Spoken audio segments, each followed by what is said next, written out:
Picture one of the world's most celebrated authors, at the peak of his success, standing before a rope in his study, contemplating suicide.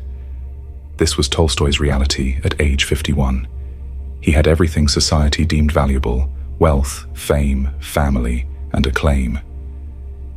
Yet each morning brought the same crushing question: why should I live? The paradox of his situation haunted him. Here was a man who had written masterpieces like War and Peace and Anna Karenina, who owned a vast estate, who was revered throughout Russia and beyond. But this success only magnified his despair. As he later wrote, "The more I learned, the more I understood that I knew nothing." His achievements felt meaningless, his pleasures hollow, his existence absurd. His contemplation of suicide wasn't mere depression. It was an existential crisis that would ultimately transform him. The question, why live, burned through all conventional answers. Religion seemed like superstition. Science offered mechanics but no meaning. Philosophy provided clever words but no real answers. He found himself stripped of all certainties, facing the void that lurked beneath society's comfortable illusions. Conventional wisdom told him to be grateful, to enjoy his success, to distract himself with more achievements. But Tolstoy had reached a point where such answers felt like insulting lies. He compared himself to a man lost in a forest who climbs a tree for direction, only to see clearly that he is utterly lost. This clarity, this refusal to accept comfortable falsehoods, marked the beginning of his real spiritual quest. What he discovered in his search would ultimately revolutionize not just his own life, but the thinking of generations to come. Through his crisis, he found something more valuable than success. He found a genuine answer to the question that haunts every conscious human being. Section 1. The Search for Truth. You might think that understanding life's meaning requires brilliant intellect, advanced degrees, or profound philosophical insights. Tolstoy, one of history's greatest minds, discovered the opposite.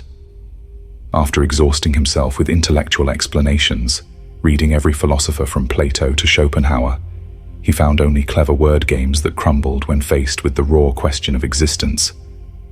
The more he thought, the more he realized that thinking itself was part of the problem. Your mind can tell you how things work, but it can't tell you why they matter. They fill libraries with complex explanations while missing the simple truth before them. Tolstoy turned to religion, not with blind faith, but with desperate sincerity. He studied Buddhism, Islam, Christianity, not their theological doctrines, but their lived wisdom.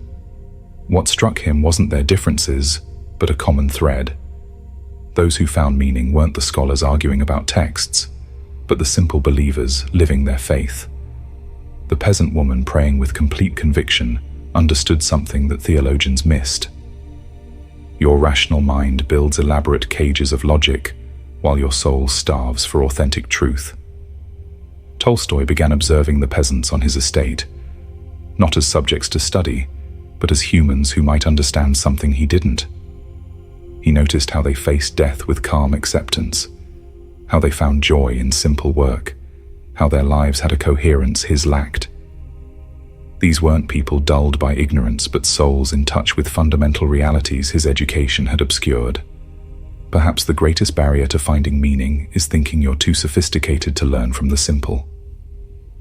Tolstoy watched peasants working the land, sharing bread, raising children, not as distractions from life's meaning, but as direct expressions of it. Their lives weren't divided into theory and practice. They didn't write philosophical treatises about the value of work. They worked. They didn't theorize about community. They lived it. This integration of thought and action revealed something his intellectual life had missed. The limits of rational understanding became clear when Tolstoy realized that life's meaning can't be found by thinking about it. It's like trying to understand dancing by analyzing foot patterns. The real meaning only emerges in the doing. Those peasants he once pitied for their lack of education understood this instinctively. They lived answer instead of thinking about them. Their wisdom wasn't stored in books. but embedded in daily acts of living, working, loving, and dying. Authentic living, Tolstoy discovered, isn't about accumulating knowledge, but about stripping away artificial complications. The simple often understand more than scholars, because they haven't learned to doubt their direct experience of life. While educated minds build elaborate theories about existence, the simple know how to exist. This isn't anti-intellectualism. It's recognizing that some truths can only be lived, not thought. The peasants knew not because they had special knowledge, but because they hadn't lost natural wisdom. But discovering this truth was only the beginning. As we explore Tolstoy's profound answer to life's meaning, you'll understand why this realization transformed not just his thinking, but his entire way of being. Section 2. Tolstoy's answer. Imagine spending your entire life believing you're a separate drop of water, only to discover you're part of an infinite ocean. This was Tolstoy's first breakthrough, the recognition that individual isolation is an illusion. Your sense of being a completely separate self, he realized, is the root of existential despair. When you see yourself as an isolated entity, life becomes a meaningless struggle for personal survival and satisfaction. But this isolation is a mental fiction, not a reality. Connection to the infinite isn't some mystical abstraction, but a practical reality that transforms everyday existence. They search for meaning in achievement, pleasure, or power because they're operating under the illusion of separation. Tolstoy discovered that meaning isn't something you find or create. It's what remains when you stop maintaining the fiction of isolation. Like a wave realizing it's the ocean, your individual life gains meaning through its connection to the infinite whole. The practical expression of this truth is love, not the sentimental emotion we often mistake it for, but the fundamental force that dissolves the barriers between self and other. Your capacity to love reveals your connection to the infinite. Each act of genuine love, whether helping a stranger or caring for a child, breaks down the illusion of separation. Tolstoy found that love isn't just a feeling, but a way of recognizing and acting from our true nature as connected beings. Artificial life, the pursuit of status, wealth, and social position, suddenly appeared to Tolstoy as the elaborate game of pretend. Think of how children play house, assigning roles and taking them seriously. Similarly, society plays games of importance, creating artificial hierarchies and meaningless pursuits. Breaking free requires courage to stop playing these games. The wealthy nobleman who had once lived for social acclaim began to see through the entire charade.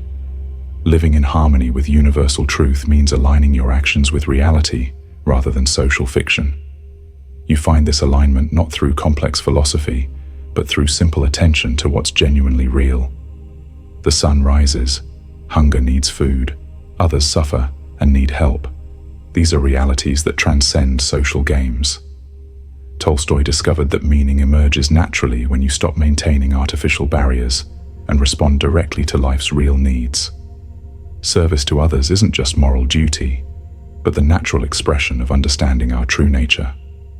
They chase happiness through self-focused pursuit, but Tolstoy found that genuine joy comes from allowing the universal flow of life to move through you into service. It's like a river, discovering it doesn't need to struggle to find its purpose. Its nature is to flow and nourish everything it touches.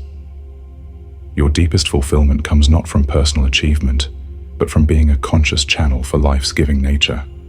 But knowing the truth isn't enough. It must be lived. Section 3. Radical simplification. Your first step toward authentic living isn't adding something new, but stripping away the unnecessary. Tolstoy began with radical simplification, not just of possessions, but of commitments, obligations, and mental complications. Think of your life like a cluttered room where you can barely move. Each social pretense, each unnecessary possession, each artificial obligation is another piece of furniture blocking your path. Simplification isn't deprivation, but liberation. When Tolstoy gave away his wealth and simplified his lifestyle, he wasn't sacrificing, he was removing barriers to genuine living. They maintain their misery through endless complications, rushing between artificial obligations, maintaining appearances, chasing arbitrary goals. Connection with nature and common people isn't romantic idealism, but practical necessity for sanity. Watch children playing in dirt, farmers working fields, birds building nests. There's a directness to their existence that our sophisticated society has lost. Tolstoy found that regular contact with nature and straightforward people helps clear the mind of social delusions. The earth doesn't care about your status, and the trees don't need your resume. Daily labor, physical work with tangible results, serves as an antidote to abstract existence. Your body needs to engage with real tasks, not just as exercise, but as participation in life's basic processes. Growing food, fixing things, creating with your hands. These activities ground you in reality. Tolstoy discovered that intellectual work alone leads to endless questioning, while physical labor provides direct answers. There's no existential doubt about whether the garden needs weeding or the wood needs chopping. Practical steps toward meaningful existence begin with honest self-observation. Notice how much of your stress comes from maintaining illusions, pretending to be what you're not, caring about things that don't matter, fearing judgments that are meaningless. Start dropping these pretenses, not dramatically, but quietly. Let go of artificial social obligations. Speak more directly. Live more simply. Each small act of authenticity creates space for genuine living. The rejection of societal illusions requires courage, but brings immediate relief. When you stop pretending to enjoy what you don't, stop pursuing what doesn't fulfill you, stop maintaining relationships that drain you, life becomes simpler and clearer. They'll call you strange or antisocial. Let them. Tolstoy faced ridicule from his entire social class, but found peace in authenticity. Your task isn't to reject society entirely, but to engage with it consciously, choosing what's genuine and releasing what's artificial. Applying Tolstoy's insights today means finding your own balance between participation and withdrawal. You probably can't give away all your possessions and become a farmer, nor should you. But you can bring authenticity into your current life. Simplify where possible. Speak truth when you can. Engage in some form of physical work. Connect with nature regularly. Help others practically, not just theoretically.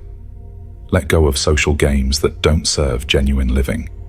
Each step toward authenticity makes the next step clearer. Perhaps the real meaning of life isn't waiting to be discovered in some distant revelation, but in the courage to live truthfully right now. What truth are you avoiding today?